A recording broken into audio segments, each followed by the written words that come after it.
This is episode number 532 of the Health and Fitness Podcast by InnerFight, brought to you in association with Smith Street Paleo. Be sure to head over to smithstreetpaleo.com, take advantage of some of the hundreds of good paleo recipes over there. Remember, sugar-free, gluten-free, dairy-free, gives you loads of energy and makes you feel super good every day. Or hop on to one of the Smith Street Paleo meal plans. That's also an option. smithstreetpaleo.com is where you need to head over to. Thanks to them for their support of the show. We are back this week, folks, with a very interesting topic. I'm joined again by Tom Walker as we're going to talk all about participation. What does that mean? A little bit of background on this. A lot of people are asking me recently, should people be rewarded for participating? What are finishers' medals? Are they things that we should be dishing out? How was it 10 or 15 years ago? What was it like when you guys were at school? Were people rewarded just for taking part, or was it the guys that won the races that were put on the podium?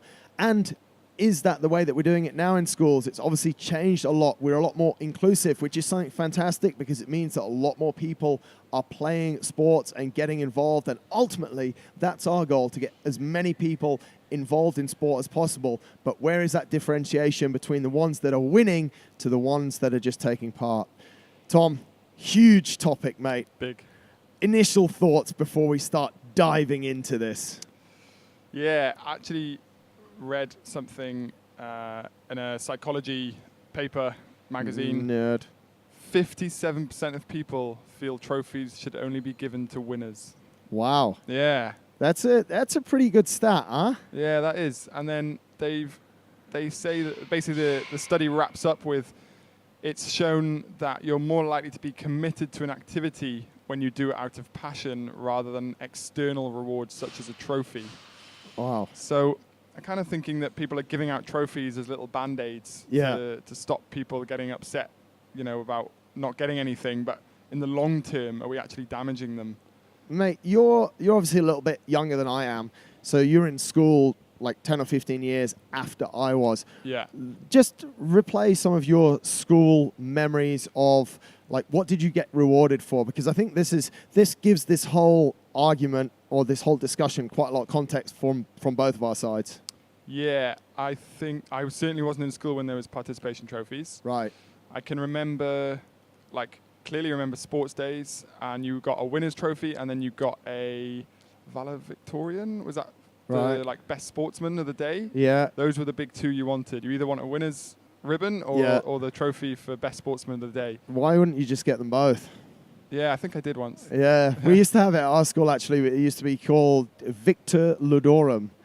And I'm not sure. I should actually Google that, the Latin name for Ludorum, what it actually means. But, yeah. Mate, in obviously, so in your time at school, which you only finished school like just over 10 years ago, yeah. You were not rewarded for participating. No, and I can remember playing rugby in a final once. We were young, and we came runners-up, and we got given runners-up trophies, and we all snapped them and threw them in a hedge. Mate, no appreciation or respect at all for the people that paid a lot of money for those things. Yeah, the 99p that they were. Yeah, exactly. Well, I think that's one thing as well, and maybe we'll dig into that a little bit later on, mate. A lot of the medals that we've seen given out these days literally feel like they're worth 99p. Yeah, they're a bit pants these days, actually. But mate, let's take, for example, something really simple. We want to, and this is why it's quite good having you on the show, because you come from the Ironman side. I'm going to give a bit of feedback from a CrossFit side as well, to sports who reward participation in my opinion, very different ways. However, let's take something a little bit in the middle of the road. And where I'm going with this is, if you had, for example, a 3K race, and you're obviously a super seasoned athlete, a very good runner, and you win the race, and it takes you, let's say, 10 minutes. You've had a great race that day, all-time PR, and you've got it done in 10 minutes. Now, someone who 6 months ago was 150 kilos on the couch, they've maybe lost 20 kilos, they're still running only 8 minutes a K, and they've taken 24 minutes. But their journey has just been absolutely wild over the last 6 months. What's your thoughts on sort of who's worked harder, who's done the best? That is like an unreal question. Who has worked harder? I think it's without being able to put yourself in someone else's shoes and knowing what their pain feels like or their struggle, because normally the person who's winning the race has everything taken care of them. They get to train more, they can sleep more, they don't have other commitments. The person who's taken 20 minutes has normally got a family, they've got kids, they've got a job to get through, and then they've put the work in to get the training done. It's almost like they're completely two separate races. Yeah, so therefore, how do we reward either of them, or do we? Well, this is where the psychology paper's coming back to, is saying doing it out of passion is the reason you do it, not by reward of an external trophy, or certificate. So both people, hopefully the 20-minute 3K is just happy to have got it done and thinks what they've come from to be able to achieve that, and the winner should just be happy knowing that he smoked everyone else that day. I'm sure you were, as you did your 10 minutes. It's a very interesting one as well, man. I've actually got some quite interesting real life examples. I remember when one of my online running clients, and she's also a member at the gym, Arij, she did her first 10K, and I go to her training peaks and check out her heart rate, and literally, mate, from 5 minutes in, she's at over 180 beats. I think her average was 183 beats a minute for sort of over 50 minutes. Wow.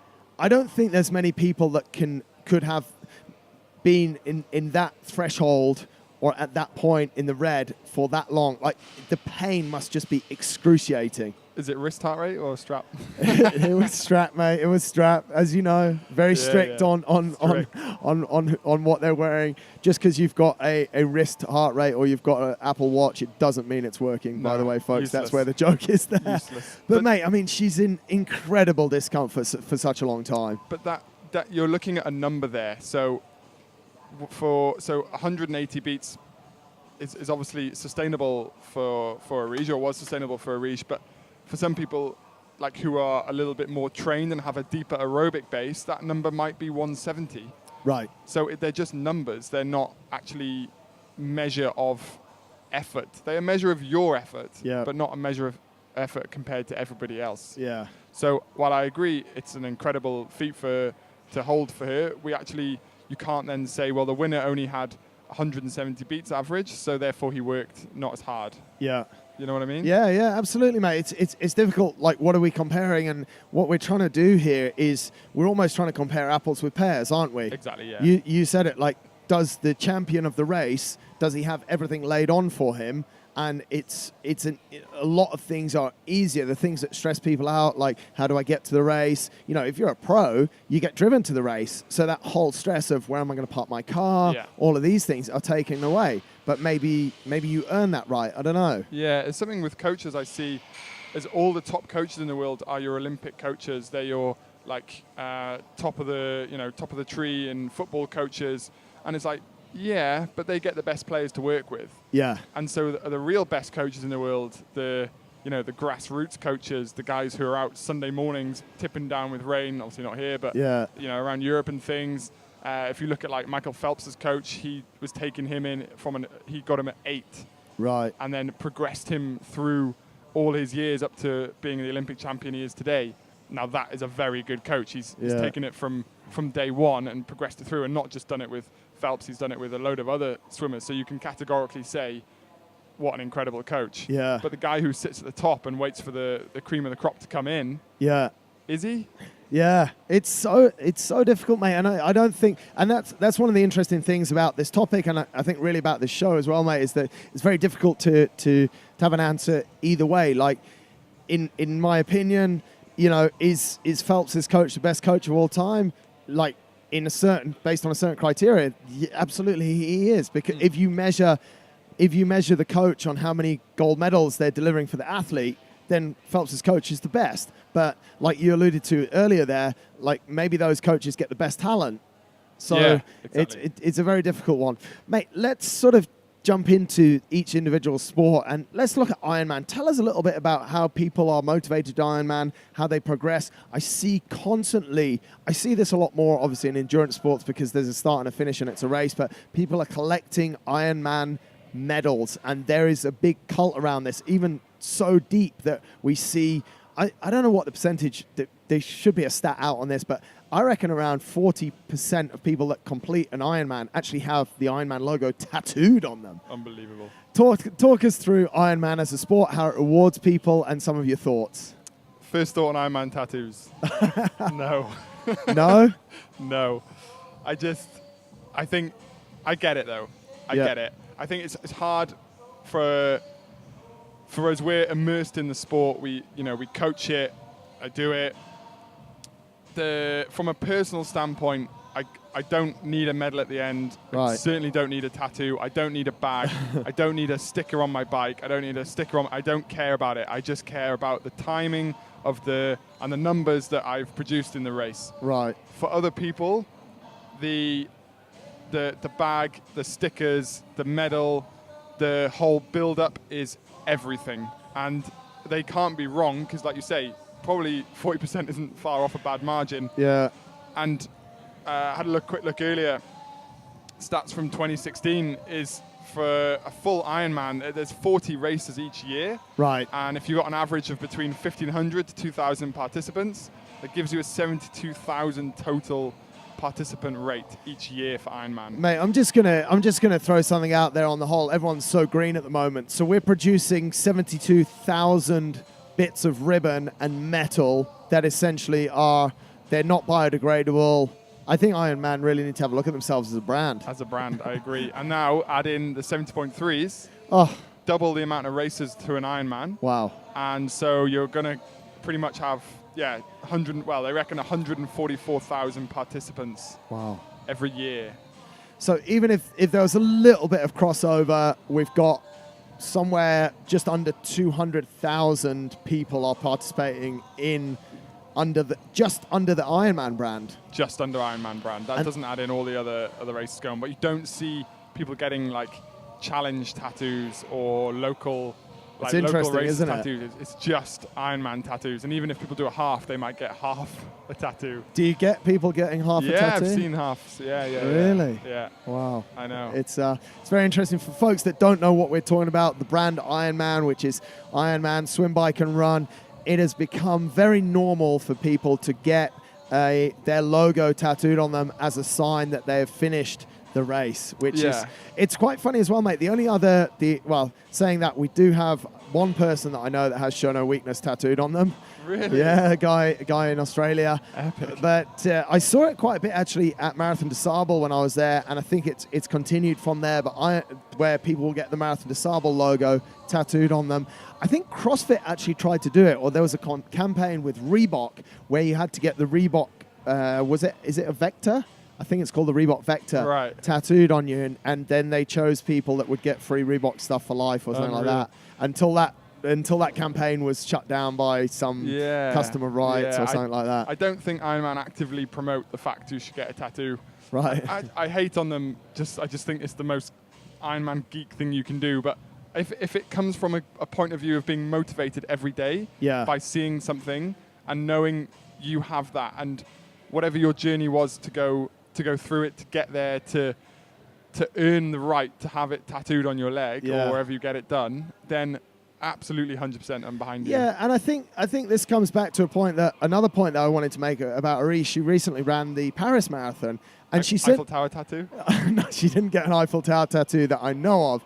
But she knows that, listen folks, I'll be outright, I don't think we should be rewarding participation. I'm here to put on a good show for you guys, but my thing is that I don't like it. And I remember Arish sent me a message before it, and before or afterwards, and she said, I finished the race. I think it was after. She said, I'm racing for the medal for my son or something like that, because that connection that you've just spoken about there, mate. She wakes up every morning, and it's not just Arish. It's just like so many people will wake up every morning, and their focus, their reward is the medal that they're going to get at the end. Now, that's only because they know that they're going to get that medal, and the world has got to a point where we give out those medals. And this is where I'm massively about, like, whatever motivates you, motivates you, and I think it's super awesome.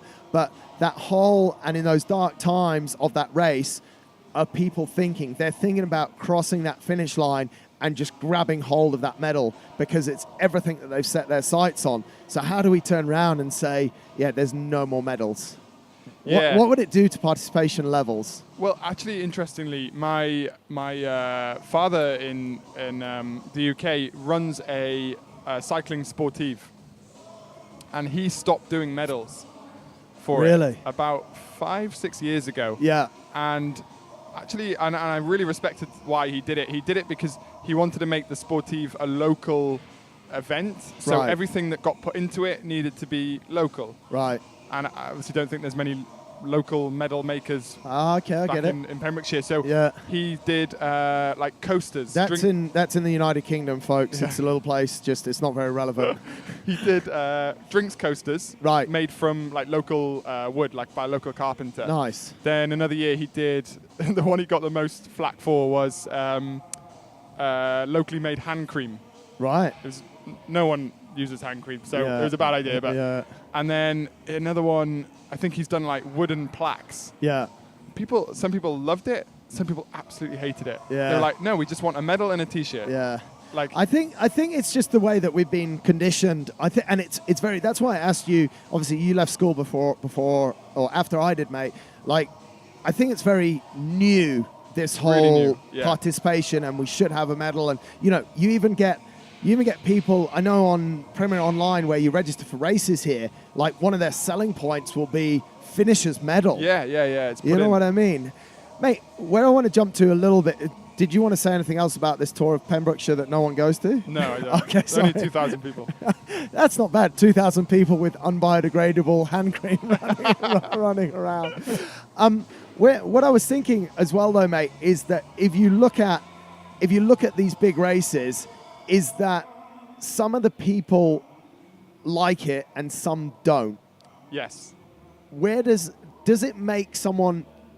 You still get involved in Ironman. I do. You wouldn't know. Well, the fact that you train like unlimited hours a week, where do people really have strong feelings about it to not race? You'll never see me buy anything from Ironman merchandise. I think the entry fees are so high, it's ridiculous. Yeah. But the accolade that you can get through racing Ironman is obviously why I do it. Right. So you get a finisher's T-shirt. I never keep them. I rip them up and use them as bike rags. Right. You get obviously all the bags and things. I normally give them away. I think in Dubai you got like a gilet, a padded gilet. Yeah. And I think I gave it to Shine actually. Yeah, right. Bahrain, you got a coat. I didn't take it. I don't want to spend my money to get stuff that I don't really need. Yeah. For other people, it's all about that. Yeah. And I think it comes back to your background of it. So where you're coming from. Like I have boxes at home of just trophies from being young. I'm sure you do as well, from like rugby games where you always got things. Now any medal I get, I actually send it back to my grandparents. No way. In the UK. I send them all back there. Yeah. And then, because the reason I do sport is to sort of, I was always told when I was younger about like my granddad's achievements and what family members have done through sport. So for me, I do it out of making them proud. I don't care whether I get something for it or not. So just sending it back to them shows them what I've been up to and is a cool story. Like you're saying, for other people, that is everything to them. Yeah. Is that piece of whatever it is, plastic or metal. Like Ironman do good medals. I give them that. They're heavy. They'll put you over your weight they're limit destroying on the environment. It's terrible. Yeah. So I think I'm the same as you. I don't think you should get participation medals. However, I think if it gets you to the start line and it keeps you training afterwards to go for the next one, I'm all for it. Interesting. Let's cross over a little into CrossFit a little bit. Now, what we saw in 2011 was the Worldwide Open. For the first time, anyone in the world could essentially, if we compare it to Ironman, because there's no barrier to entry to an Ironman race. Nope. You just have to have the $500, a bike. You don't even probably have to have goggles, right? You just have to, you have to just be able to get on and do the race. Yeah. It was the same in 2011. Before that, we used to have what was called sectionals, where they'd then recruit people to go to the World Championships. In Ironman's case, Kona, the World Championships, so we're all heading towards a World Championship. 2011, they set out, and it was called the Worldwide Open, where basically you log on, you pay $20, you do the workout in your gym, you get your score verified, and you're on the worldwide leaderboard, which for a lot of people was absolutely huge. Yeah. At the end of the 5 weeks, you've come 300th in the world. Actually, in the first year, I think around only 50,000 people entered the World Wide Open, Wow. which is quite a decent number considering it's the first year. No medals, nothing. Then what we saw, mate, and this is where I think it's quite interesting, is the next year participation over doubled. It went over 100,000 people within a year. And I know it's from a small base, but that's still a lot of people.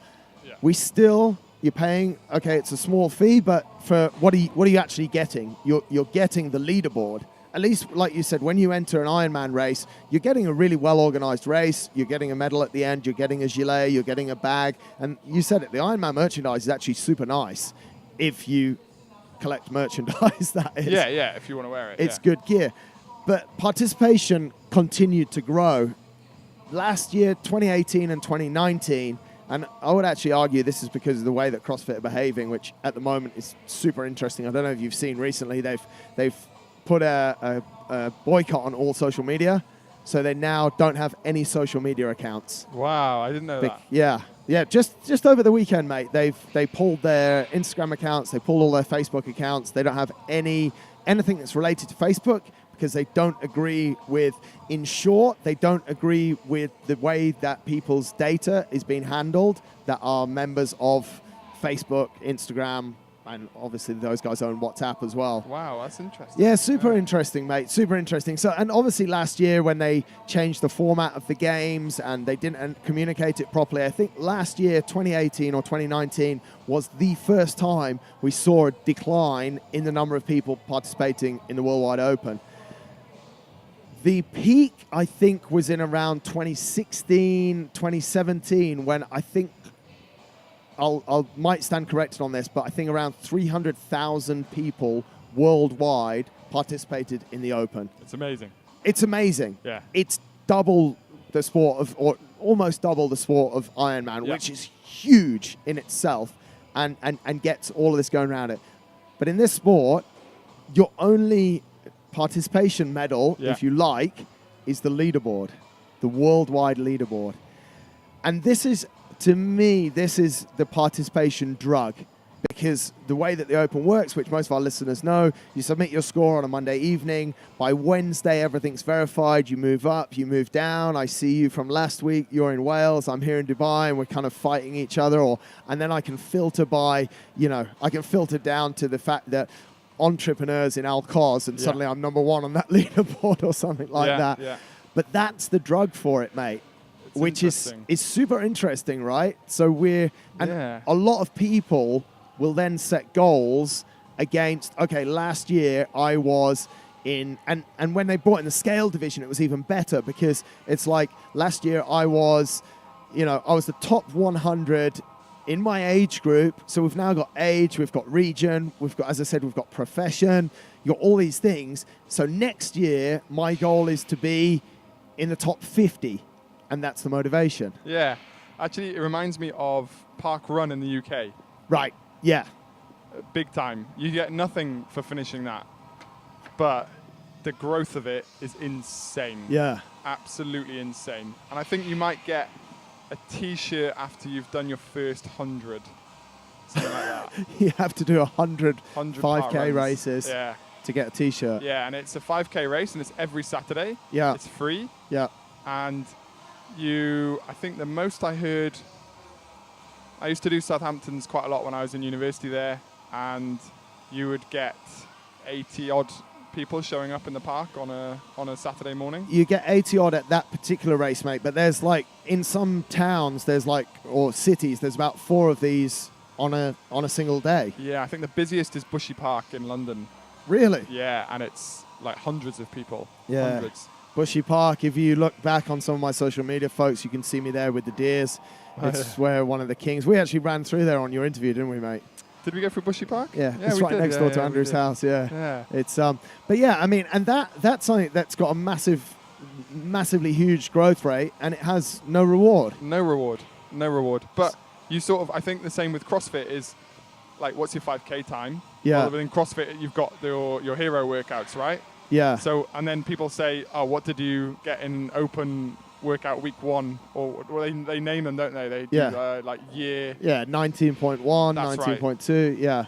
So it's more like, again, it's a passion. It's people are doing it out of passion for fitness, not out of going for a medal and a trophy. And I think most people always did that, but then maybe the organizers felt pressure to give more, or feel like they had to give more value for what you were paying. Yeah. So then you started getting medals and T-shirts.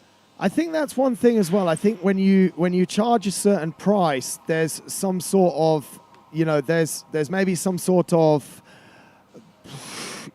expectation that we should be giving. Do you not think that might be the case in things like Ironman, mate? Like when, I'm charging $500. Now that gilet that you speak about, and the bag and stuff like that, that might cost $80. Yeah. But the perceived value is actually super high. I think it's like I've got the gilet of 2018 or of 2019. So it's like a cult, like a select few. You're now belonging to one of 2,000. Yeah. And so then events started seeing other events doing this and then just giving out the same thing. But like you say, I'd rather keep your $80, only charge me $420, and keep your coat. I just think there should be an option. You should be able to opt in and opt out. Yeah. I think that's the final answer of it, is like being able to opt in and out of stuff. Yeah, I think that's you should. And I think on some of them you can opt not to have it, and sometimes now you'll get, do you want a T-shirt, and you can pay a little bit more for the T-shirt as well. And I think those things are actually, because then you're giving people a choice as well. Yeah. But mate, let's jump a little bit down deeper into the motivation. I want to ask you a question. You're doing Ironman. You're currently trying to make it to the World Championships to race at the top of the sport. Yeah. You said that you're not interested in the tattoo. You're not that bothered about the merchandise. What makes you get up, and what makes you go and get it every day? Personally, I just think it's because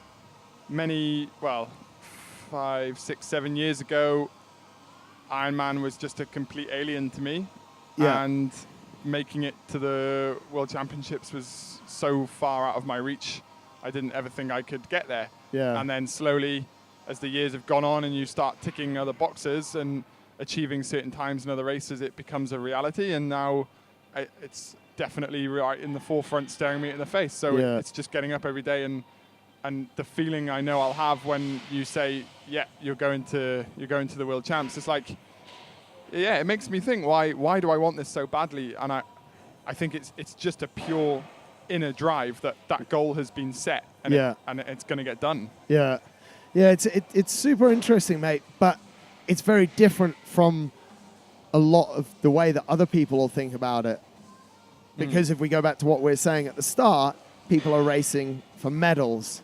So how do we, if we can advise people, how do we change their motivation from that medal to, like, really, is it superficial? Is it superficial that it's hard to make this argument, and let's bring Arish back into this whole thing. She's going to bash us when we finish. Yeah. But it's like, is it superficial saying, Arish, running to get that medal for your son is not the right thing to be doing? I think it is. Is it the right thing, or isn't it the right thing? It's a selfless act. Isn't it? You're doing it for someone else. Yeah. But it's like, are you running to be a better person for your son? Maybe that's a way of looking at it, instead of giving the medal. Because if they suddenly, what's her next marathon, mate? She's Paris again next year. If they suddenly say, we're going green, we're not giving out medals, then that would be interesting to hear what her answer would be. Hopefully it's, who cares, I'm going to run it anyway. Yeah.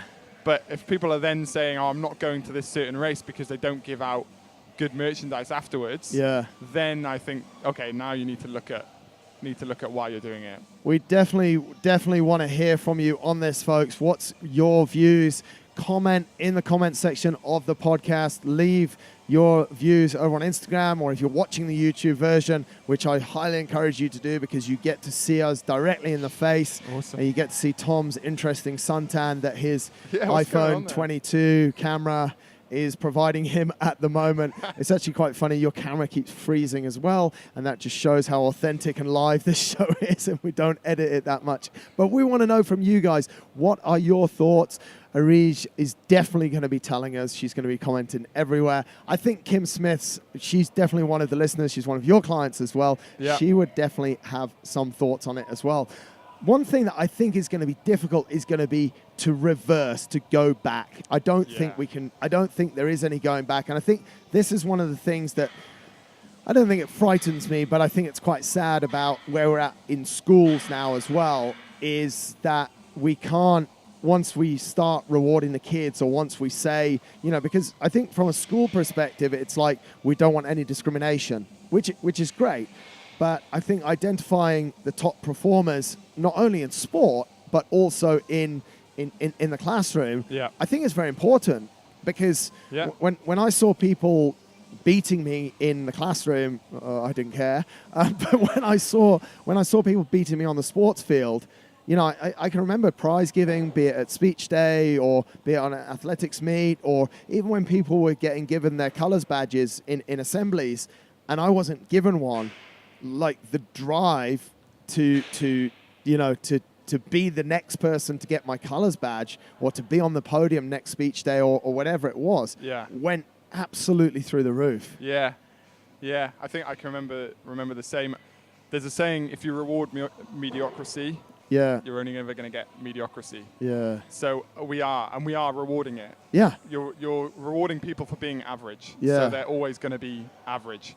So I think I don't see it regressing. I don't see us going back to not giving out anything, particularly in schools. Yeah. But maybe, certainly I know they have this in the States, and they don't have it as much in the UK, but maybe they should look at it as rewarding like scholarships. Yes. For the best athletes. And so then you're working to another level, because you can get like your education paid for it. Yeah. You can see a career down the line with it. So that's where the top guys get the difference, certainly in the United States, for being that little bit better. But in the UK, everyone gets the same, and it comes down again to more academics, whether you get into a university or not. Yeah, and the same here, mate. Another thing I want to sort of hit into a little bit I think this is a product of endurance sports. All of the guys, let's take a race. Let's take an ultra, the biggest one. Let's take MDS. Yeah. The guy who came fourth and the guy who came 1,004th get the same finishers medal. In a lot of these races, unless you're geeky about the sport of Ironman, if it's 70.3, if it's actually a full Ironman, a lot of the time the congratulations comes way before we've asked how long it actually took you. Yeah. What's your thoughts and feelings? You obviously are on the higher end of, or at the top end of the sport for your age group. You placed fifth in South Africa, but the guy... Eighth. Needed fifth, came eighth, useless. You're at the top 10. Oh, that's an awful thing to think about. Yeah. But there's guys that came 60th, 70th, even more further down the field, and you've all got the same finishers medal because you're all classed as finishers. What's your thoughts on that? Should you get a certain type of medal for being in the top 25%, the top quarter of your age group? I don't know. I'm just throwing around different ideas because everyone's the same. Yeah. But again, it's has that guy worked harder than you, or have you worked harder? Where do you stand on that? You actually get an email at the end of each season telling you where you lie in percentage of your age group. Right. So you then get categorized as a bronze, silver, and gold member. Maybe they call it a member. I can't remember. Right. This year. So essentially, the more you race, and then where you become in the percentage of that field gives you points. And then those points put you in the category of bronze, silver, or gold. Okay. I think I'm in, like, certainly in the top 5% of UK age group athletes, which is quite a cool stat to know. Yeah. And that does motivate me a little bit. Yeah, right. But as far as being a gold member, like in South Africa, you got given a gold swim hat and you could go off in a certain swim pen. That's nice. Yeah, doesn't mean a great deal to me. I think you get priority at certain races, but it's all based around you buying more from them. It's a business. Ironman Of course are they quite do it. smart, Yeah, yeah. they're very smart like that. So I actually quite like percentage, like being in the top percentage of things, because that is a little bit more fair, or looking at results. Yeah. But as far as, like, it doesn't bother me, like, that, 48th place got the same as 8th. Like, if you're not first, you're last. There's a saying. So it should be, and that's kind of where I was trying to go with it. It should be, you've got first, second, and third, and then you guys are all down there. Who cares? So in that case, giving them all the same finishers medal is actually, it's actually quite fine if we go on that theory. Yeah. Give it. Like, you also, with Ironman, you've got slots for the world champs too, right? So it's like another level if you get a slot, or if you're in a position to get a slot. But then, even then, some people will argue about roll downs and how far should a roll down go. Yeah. Because there's people in 50th, 60th place who are getting roll downs to world championships. Explain what a roll down is, mate, for those that don't understand, because this is quite important as well. Yeah, so at every race, there are a certain number of slots to world championship races. So Ironman, you can earn a slot to the Ironman World Championships, which is like the holy grail on Kona Island, where the first one was ever raced. Yeah. And then for 70.3, that moves around the world every year, different places, and you earn a roll down slot through age groupers, earn a roll down slot through all 70.3 races. And you can actually earn an Ironman slot through Asian 70.3 races. Yeah. Which is a bit, again, weird. Do we know about that or not? Yeah. So what you get then is, if there's a big age group, so the largest age groups are normally 36 to 40. Right. Say you have 500 participants in that, you will get a larger amount of slots than, like, my age group, 25 to 29, that might only have had 150 or 200. They may only get 5 slots. Right. So then you get the winner, second, third, fourth, fifth would get a slot, or they'd get the chance to take a slot. Right. But if they don't take it, it rolls down to sixth. If sixth doesn't want it, it rolls to seventh. Seventh doesn't want it, rolls to eighth. Right. So you have to have an idea in your mind of where are you okay with rolling back to? And I always have a big sort of inner moral to myself of where I feel comfortable with taking it. And we spoke after South Africa when I got 8th, was like, mate, I don't feel that comfortable if it rolls back to me. And it was sort of, we ummed and ahed about it, and in the end I went, and it only got to 5th, so I didn't deserve it, and I really would have, it'd have been very interesting to know if I'd taken it or not. I got one in the UK back in 2016, and I came 9th, and a slot got to it, and I didn't even go to the awards. Wow. Because it just, you're going to a world championship. Yeah. But then again, it comes back to why. Yeah. Like, your why. I'm going there to try and be the best that I can be. Yeah. And I want to be top 20. I want to be top 30 in the world. Yeah. If you've got your slot via a 15th place in wherever you are, then how are you going to achieve anything even better at the World Champs? But for some people who've never done an Ironman before, and they go and they get that roll down, and they're just like, it's unbelievable being able to participate in a World Championship event, which is amazing. Absolutely. The atmosphere is unbelievable. Then take it, definitely. It's super interesting, mate, because again, how motivated is that? Even if that person has, and we've seen it before, we've seen it within our community, that someone's ended up like maybe over 20th in their race, and they've been given a World Cup slot, but that World Championship slot has just motivated them incredibly for the coming years and perhaps for their whole life. Yeah. And it's the same as what we've seen now in CrossFit with this slight change. Everyone's going, oh yeah, there's going to be a guy who's from, Uganda or even from Sri Lanka or somewhere like that. These guys are not really hotbeds of CrossFit, but because they've got an affiliate, someone's going to go to the games and they're going to be so far behind Matt Fraser. Yeah. And it's like, well, yes, they are, but that's the system. We knew the system from the start. And what impact is that one person going to have on his country? Yeah. I can guarantee you, I think someone from Sri Lanka, let's use Sri Lanka, has qualified for the games this year. They've now become an icon in their country. Yeah. They'll go to the games, and it seems like the games have got it sorted out that they'll not weed out the weaker people on the first 2 days. So then you'll get the top maybe 50 countries in the world represented after that, which is great. And then, but he'll go back and she'll go back to their country.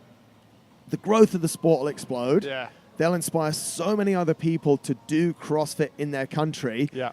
massive win all round. Yeah, it is. And it really it's is. the same if an athlete from our country who's come off the couch, lost 50 kilos, he's inspired himself, she's inspired himself, and inspired those around them. And that's why I think there's certain things that are being done at the moment that I don't agree with.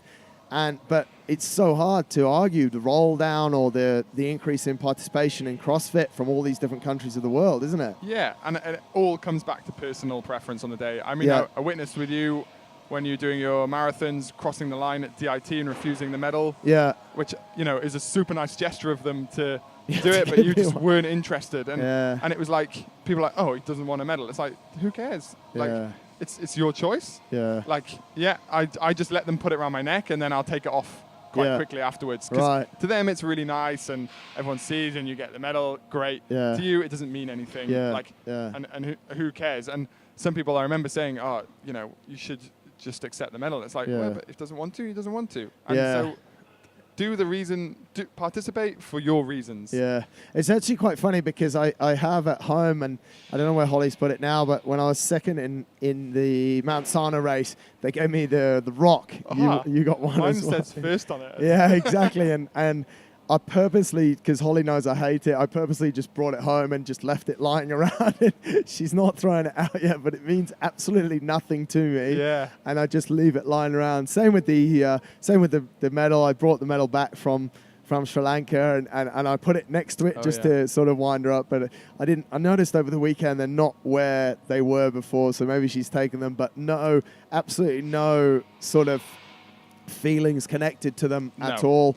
Interestingly, though, I do have, and this is, to be totally open, the MDS Finishers Medal is framed within my MDS shirt, my MDS number, and the medal, which is downstairs in the gym. Yeah. I put it all together there. That's, I think, one of the only real medals I've kept over the last few years. When we won Premier Rugby down in Australia in my last year there, we got a medal for that. I think I've kept that as well. But that was a big transition for you, wasn't it? When you went to doing ultras, MDS was your first big hit out. Yeah, it was, mate. And it had come on the back of another failure. So it was kind of, but it doesn't, I don't think I'd be super set. Like the medal doesn't, it goes nice with the whole display case. It's got my shirt, it's got my number, and it's the only ultra shirt that I've ever framed. And it probably is the only one that I'll ever frame. Like Holly wants to frame my crop top from the marathons. Yeah, you're still wearing it though, mate. So. Yeah, I know. It's because I can't afford a new one.